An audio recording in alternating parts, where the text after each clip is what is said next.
of the Texas Rangers, starring Joel McRae as Ranger Jace Pearson. Another authentic reenactment of a case transcribed from the files of the Texas Rangers.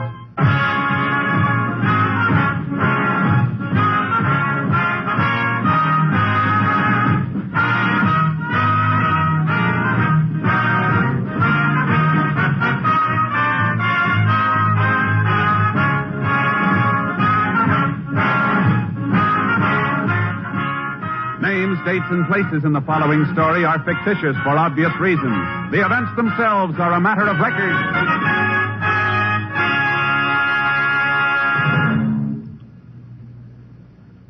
You know, when Thursday rolls around, it'll bring more top radio entertainment to you over these NBC stations. Thursday starts right off in high gear with Robert Young starring as heroic and harassed Jim Anderson of Father Knows Best. The Andersons are just like your family, but funnier, for the head of the household can get himself involved in situations that take the concerted effort of wife and progeny to get unraveled. And usually Jim rises from the battle bloody but unbowed, and still firmly convinced that Father knows best. For adventure fans, Thursday holds the promise of top mystery listening also, as NBC presents Mr. Keene, Tracer of Lost Persons, who matches his deductive reasoning against the violence and murder of crime. Later, join Jack Webb as Sergeant Joe Friday of Dragnet, the true story of your police force in action. Father Knows Best, Mr. Keene, Tracer of Lost Persons. Hear all these and more Thursdays on NBC. Now back to Tales of the Texas Rangers.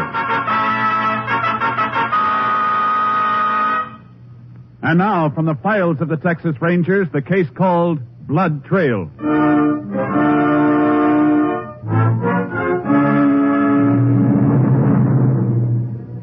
It is 7:30 on a Saturday evening in July 1929. For a week, an oppressive blanket of heat and dust has surrounded the town of Whitney in the Texas Panhandle. Despite the unpleasant weather, however, Whitney is enjoying its usual Saturday night activity as Sheriff Dave Fellows strolls down Main Street. Red, you're as stubborn as a mule. Oh, howdy, Sheriff. Howdy, Harry. You having trouble? Oh, just a little argument with Red.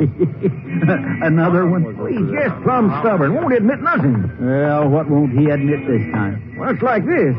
I've been living near Whitney 40 years now. Been around the Panhandle all my life. And I say this is the hottest July since '02. And Red says different, huh? Red says it's hotter than the summer of '18. I say 18 wasn't near as hot.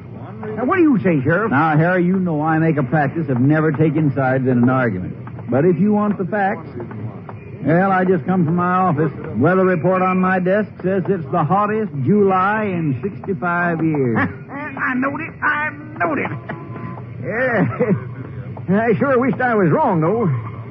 If this heat don't let up, I'm going to be a poor man. Don't look like nobody's going to make a crop. Yeah, everybody seems to be worried. Can't remember when we had... Hey, who's that over there, Sheriff? Huh? Where? Oh, yonder, coming towards the drugstore. Uh-oh, looks like a drunk. I better get on over there. He sure got a snootful. Hey, Sheriff, ain't that old Doc Thomas? Doc Thomas? Yeah. You're right, Harry. I didn't know Doc was a drinking man. Besides, he's got office hours till 7 on Saturday. Better help me get him off the street. People are starting to look at him. Sure. Who'd have thought that old Doc could take... Sheriff, he's walking out in the street. He'll get hit. Doc! Look out! Doc! Look out! Doc!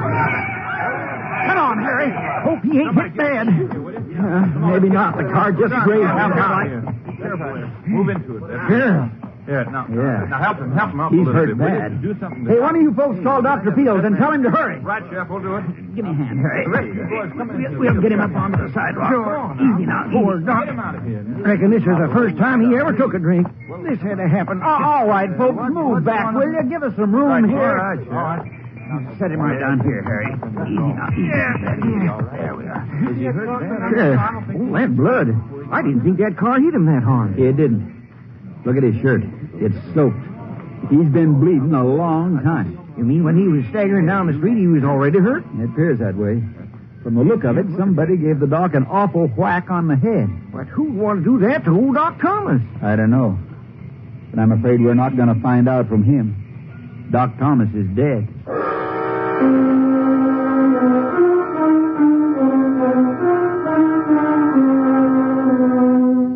It was easy for the sheriff to trace Dr. Thomas's path before he was hit by the car. Drops of blood on the sidewalk led directly to the doctor's office on a side street, 4 blocks from the scene of his death. The sheriff called for a Texas Ranger. Ranger Jace Pearson was assigned joining the sheriff outside the doctor's office at 5 o'clock Sunday morning. Sorry I couldn't get here sooner, Sheriff. Austin told me you were the nearest ranger, Jace. But they said you were quite a piece away. Yeah, Wichita Falls. Reckon you'd like to take a look at his office first. This is the waiting room. Not much to see here. It's the office that'll give you a shock. You know what the actual cause of death was yet? Loss of blood. Had a skull fracture, too. Haven't found what he was hit with, though. Look at there, Jace. Some mess. Not a stick of furniture left in one piece. Look out for that broken glass. Never would have thought old Doc Thomas could put up such a fight. Didn't he ever have a nurse here with him? No, I figured he couldn't afford it. Treated everybody, rich or poor, the doc did, and didn't mind waiting to be paid. Did he have any money on him when he died? Oh, I don't believe it was robbery, Jace. He had about $15 in his pocket. Uh-huh. Yeah, the phone's ripped out. Looks like he was trying to call somebody. Maybe not. Could have been tore out during the fight. I don't think so. Cord's out of the way of any furniture that got pushed over. And look at the way the wires are torn. Now, I'd say somebody meant to pull them out of the wall. One thing I don't understand. If the fellow that had this fight with Doc wasn't after money, he probably meant to kill him. Sounds likely enough. Well, then why didn't he? The way the Doc was weaving when I saw him, it would have been a cinch for the killer to catch him before he ever got to Main Street. I think this will answer your question, Sheriff. That spot of dried blood? Oh, but how, Jace? There's blood spots all over the office, and some in the waiting room. None as large as this. From the size of it, he must have been lying here at least a few minutes. Could be, got knocked unconscious. Killer thought he'd finished his job and took off. And you figure the doc came to, got up, and staggered downtown, huh? Yeah. Say, the fight must have made quite a racket. Any of the neighbors hear anything? Yeah, I checked that. People on both sides were out, downtown for the evening. You looking for something special, Jace? Yeah, and I've got it. Doc's appointment book. Only one appointment after 5 o'clock. 6:30, Carl Hinkle. You know him, Sheriff? Sure. German fella. Lived here about 10 years. I guess he would... Hey, wait a minute. I think we're on to something, Jay. How do you mean? Carl Hinkle's wife. The doc delivered her baby about 6 weeks ago. Mrs. Hinkle died right after the baby was born. I've heard around town that Carl blamed the doc for her dying. I see. Where does Hinkle live? Not far from here, over near the Santa Fe depot. Come on, Sheriff. Let's wake him up and have a talk with him.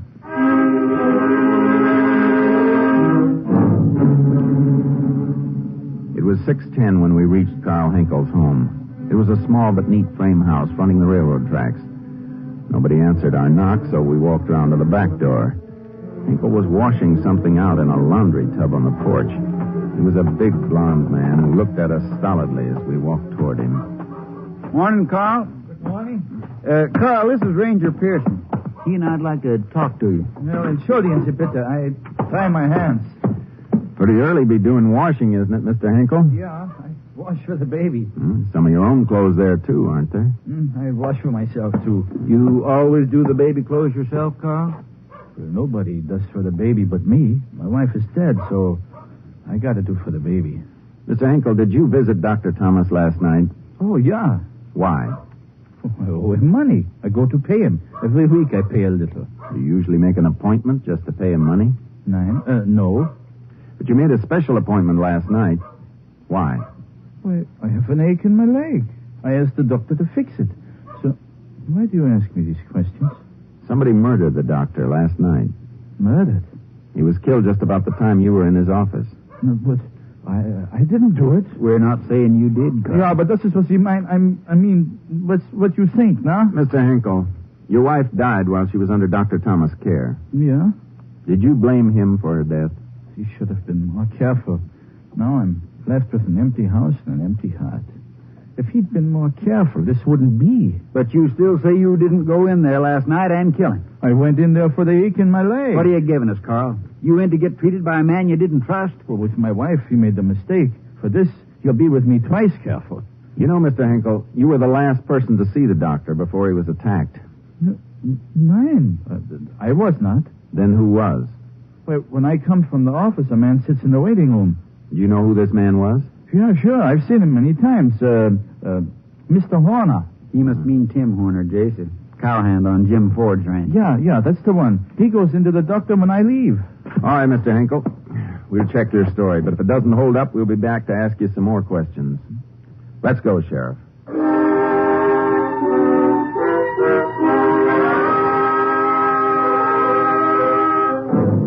We drove out to the Ford Ranch. It was a small place that had seen better days. The ranch house needed a coat of paint. Some rusty farm machinery leaned against the side of the barn, and an old jalopy sat next to the house. In a corner of the barnyard, a Mexican was hammering some crates together. As we approached, he started kicking at some chickens which pecked around his feet. How do you, amigo? Buenos dias, senores. Chickens, they're always on the foot. One cannot even do the work. Dead. Can I help you, senor? Is Mr. Ford around? Pero no, senor. He's with the cattle. But he's going to be here any minute now. We're looking for a man named Tim Horner. Is he with Mr. Ford? Oh, I'm pretty sorry, senor. I only come to the rancho yesterday to help Senor Ford with the boxes, sir. There is one man who worked with Senor Ford, but I don't know his name. Big fella? About the size of the ranger here, got black hair? Sí, that's the fellow, sí. Yesterday afternoon, I see him. What about this morning? No, senor. This morning when I come to drink the coffee, he is not here. When Senor Ford go out to the cattle, he is still not here. Caray, make him very angry. Oh? Yes. When this man, he is not there, Senor Ford, he curse and swear, and he do... Oh, there, here's Senor Ford. He gonna tell you about this man. Yeah. Oh, boy. Howdy, Jim. Howdy, Sheriff. Morning, Ranger. What can I do for you? We're looking for that hand of yours, Tim Horner. Well, I reckon that makes three of us. When I find him, I'm going to break him in half. Mm-hmm. It's the only hand I got, and he walks out on me just when I need him most. When did you see him last, Mr. Ford? Yesterday evening. He asked me if he could go into town. I said sure if he'd be back here at daybreak this morning. He ain't showed up. Don't reckon he will, neither. What makes you think that? I checked the place where he sleeps. All his stuff's gone. Look, why don't we go over on the porch where we can sit and be comfortable?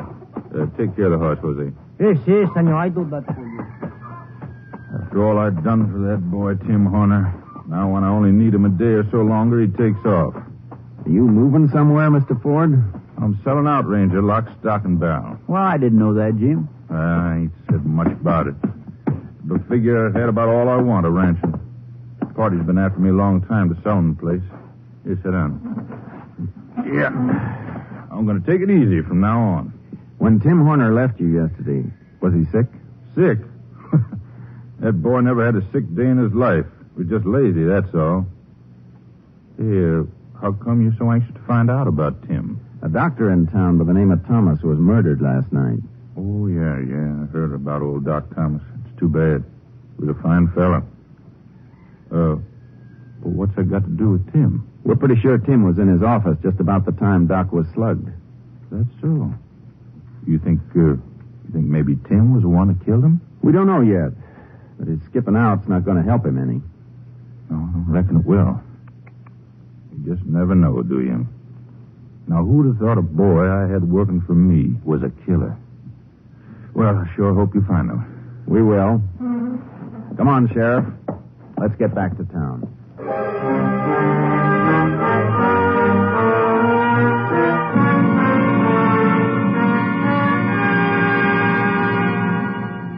On the way to town, I radioed Austin and requested an all-points bulletin on Tim Horner. Then the sheriff and I started combing the countryside.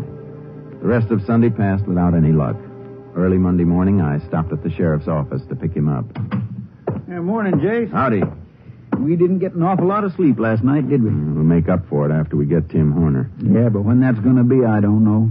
Appears like he just plain disappeared. That's one thing people can't do, Sheriff.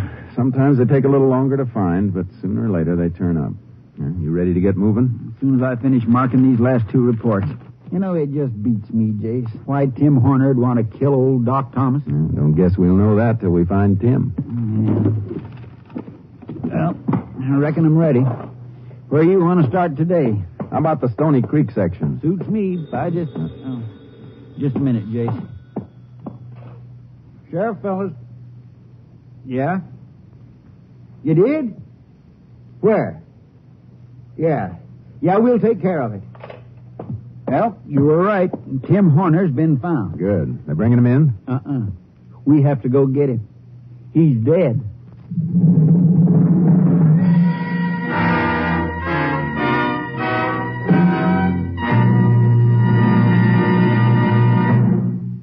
In just a moment, we will continue with Tales of the Texas Rangers, starring Joel McCrea as Ranger Jace Pearson. America needs more nurses. Nurses are a vital factor in our country's all-out defense preparations. And in addition, hospitals and clinics, growing by leaps and bounds, have an ever greater demand for trained staffs. All this spells opportunity for you if you are a young woman looking for a good career. It means a secure job at good pay, a chance to serve your community in a fine profession. Your nurse's training will provide you with a first-rate education, too, at far less than the cost of 4 years in college. You'll study interesting subjects such as psychology, chemistry, anatomy, and child care. And when you receive your nursing degree, you can choose from among the wide variety of interesting fields open to nurses. You can enter the armed forces with the rank of lieutenant. You can choose hospital or private duty, industrial or public health nursing, the airlines or the Veterans Administration. Start now on a good career of which you can be proud. Visit your local hospital and learn about the opportunities open to you in the field of nursing.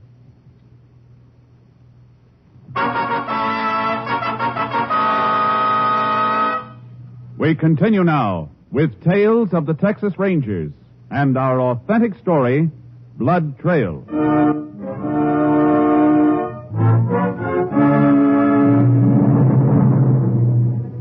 Tim Horner's body had been located 10 miles out in the brush by two boys on a camping trip. We drove within a mile of the spot where a highway patrolman was waiting with the boys. The youngsters pointed out where they'd found the body. We left them with the patrolman and then took horses the rest of the way. You reckon Tim got scared and took his own life, Jace? That's something we'll know pretty quick. There's the 3 big boulders, Jace. Just like those kids said. Yeah, there must have been their campfire off to the left. Ooh, Chunky. Ooh. It sure is a wild spot. Hadn't been for those kids, we might never have found it. Should be right around this middle boulder from what those kids said. Jace. Yeah. Pull that brush away from him, Sheriff. That's the man we've been looking for? It's Tim Horner, all right. Shot twice, through the chest. At close range. Look at the powder burns. Let's turn him over.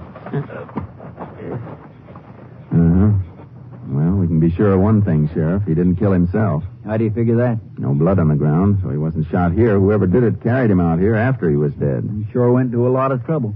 Probably figured it was worth it. Almost was, too. See what you can find in his pocket. All right. Wallet. A little bit of money.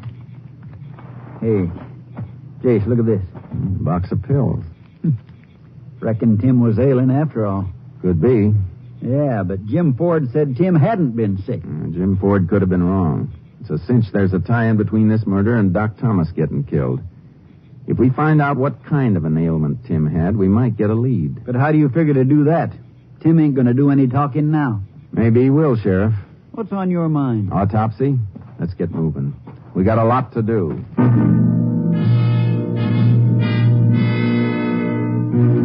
We got Tim Horner's body into Whitney at 1 that afternoon and requested the county medical examiner to make a rush autopsy. He told us to wait in the pathology lab of the hospital. A little less than an hour later, he joined us. Well, gentlemen, must say I've never done such a quick job. I'm sorry, Doctor, but it's necessary. I dare say it is. If it helps find out who killed old John Thomas, I'll do anything. What'd you find out, Doc? Hey, careful, Sheriff. I don't want to break this slide. I've only made a preliminary examination, but I can tell you one thing definitely. What's that? Tim Horner died sometime Saturday night, probably before midnight. Why, that'd be only a few hours after Doc Thomas died. Anything else, Doctor? Yeah, Tim was a pretty sick boy even before he died. What was wrong with him, Doc? I'm going to tell you in a minute, as soon as I examine this slide under the microscope. You got an idea what it was, Doc? On this slide is a section of the dead man's spleen. It was very badly diseased. Could mean any number of things. As soon as I get it set here... Yep. Yes, I thought so. But I wanted to be sure. You know what it was now? It was anthrax. Anthrax? What? But that's a cattle disease. It's also found in man, contracted from sick stock and from contaminated ground. Does that help you, Ranger? Maybe. It might just clear up our whole case. I don't follow you, Jace. I'll explain on the way. Thanks, Doctor. You're welcome. Jace, where are we going? Out to Jim Ford's ranch? Jim Ford? You think he's the man we're after? Look at it this way, Sheriff. If Tim Horner had anthrax, chances are he got it from sick cattle. Maybe from burying them at the place where he worked. You mean Jim Ford's cattle are sick with anthrax? It'll take long to find out, but I think they are.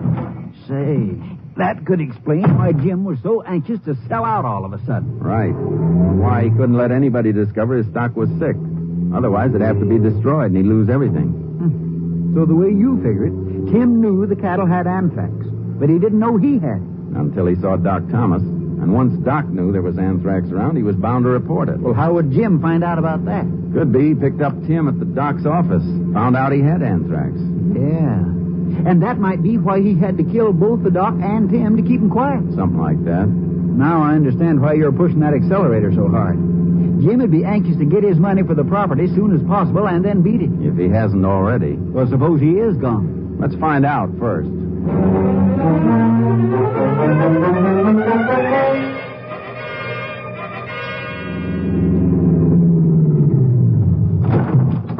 Yeah, Jim's old jalopy ain't here. Well, it could be a good sign.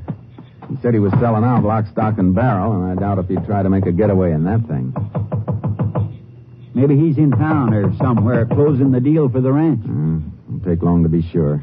Let's try the door. Yeah.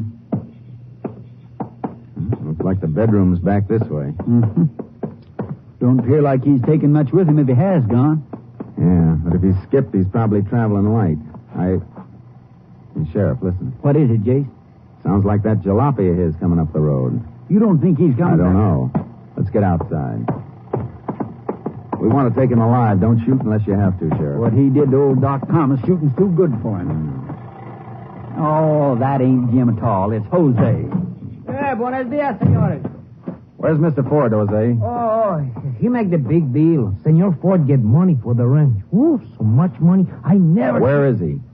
I take him to the railroad depot so he can wait for the train. Which train? The one that go that way. North? That's the limited. What time's it leave Whitney? 4:32. And it's 4:15 now. Come on, Sheriff. We're going to catch a train.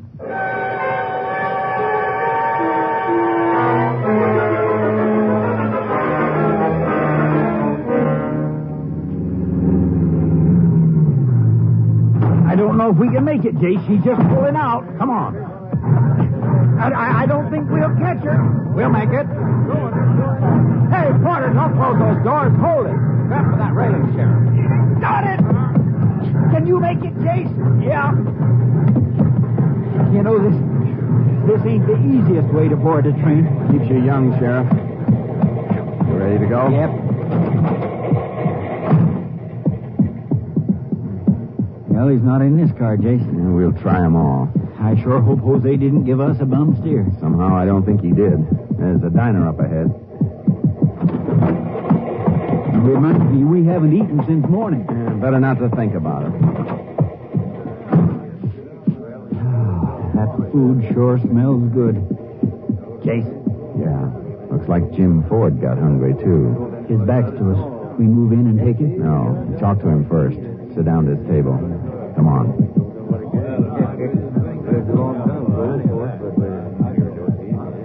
Howdy, Jim. What? Mind if we join you, Mr. Ford? Well, no. Sit down. Didn't know you fellas were traveling north. Neither did we till a few minutes ago. How about you, Mr. Ford? Well, I sold my ranch like I said I was going to do. I don't mean to get nosy, Jim, but how much did you take for the ranch? I don't mind telling you, Sheriff. $16,000. A little expensive for run-down property and sick cattle, isn't it, Mr. Ford? What are you talking about, Ranger? Tim Horner had anthrax. He got it from your cattle. Why, you're crazy. Not as crazy as you for thinking you could get away with killing Doc Thomas and Tim Horner. Well, can you prove that, Ranger? I think so. And we'll start with this. Hey, what are you doing? Just taking the gun out of your shoulder holster. So big I couldn't miss it. Well, Ranger, You got my gun. You still can't prove nothing. I won't have to. We got a ballistics lab for that. And while we're waiting for the lab report, you'll cool your heels in jail. On what charge? You can't hold me until you get some proof. That's right. And in the meantime, we're holding you for carrying a concealed weapon in a public place. What the table, Jace? He's going out the far end. Don't fire too many people. Grab him, Jace, grab him. I got him. Let me go. Let go. Take it easy, Ford. You'll get off soon enough. And then you'll take another little trip that ends in Huntsville.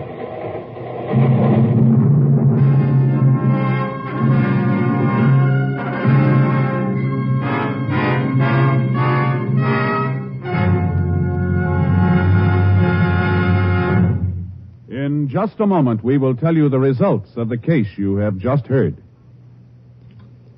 There's more good radio listening Wednesday night on NBC. Wednesday, come to Ivy College in the town of Ivy, USA. Yes, walk the pleasant campus of Ivy College with Mr. and Mrs. Ronald Coleman as Dr. and Mrs. Hall of Ivy. There's adult comedy and heartwarming human philosophy in each sparkling broadcast of the halls of Ivy. Then, Peavy, Gildy, Judge Hooker, Leroy, and all the gang bring you a half hour of mirth and music with the one, the only, the great Gildersleeve. Later, Groucho Marx is your genial paymaster of ceremonies on You Bet Your Life, radio's merriest quiz show.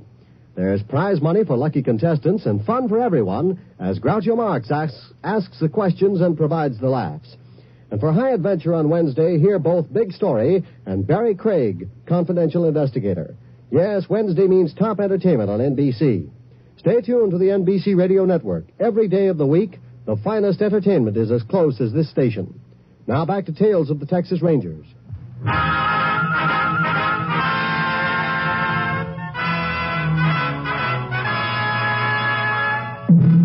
And now, here are the results of the case you have just heard. Ballistics evidence proved conclusively that Jim Ford had killed Tim Horner. He was tried and convicted of first-degree murder. 10 months later, he confessed to the killing of Dr. John Thomas with a paperweight from the doctor's desk. Jim Ford died in Huntsville Penitentiary of a kidney disease on June 17, 1930, just 20 days before he was due to go to the electric chair. Next week, Joel McCrea in another authentic reenactment of a case from the files of the Texas Rangers.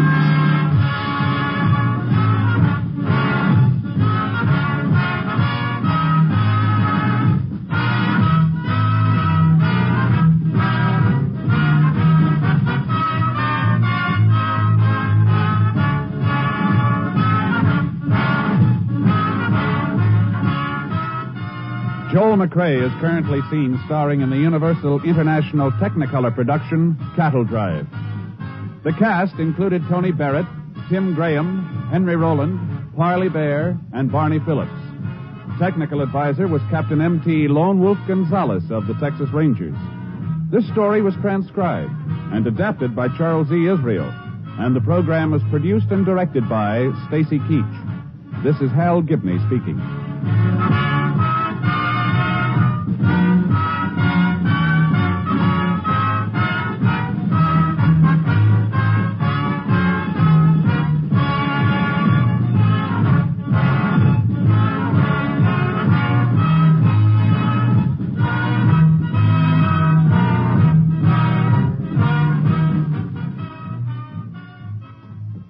Starting Wednesday, Robert Montgomery tells how a citizen views the news over NBC.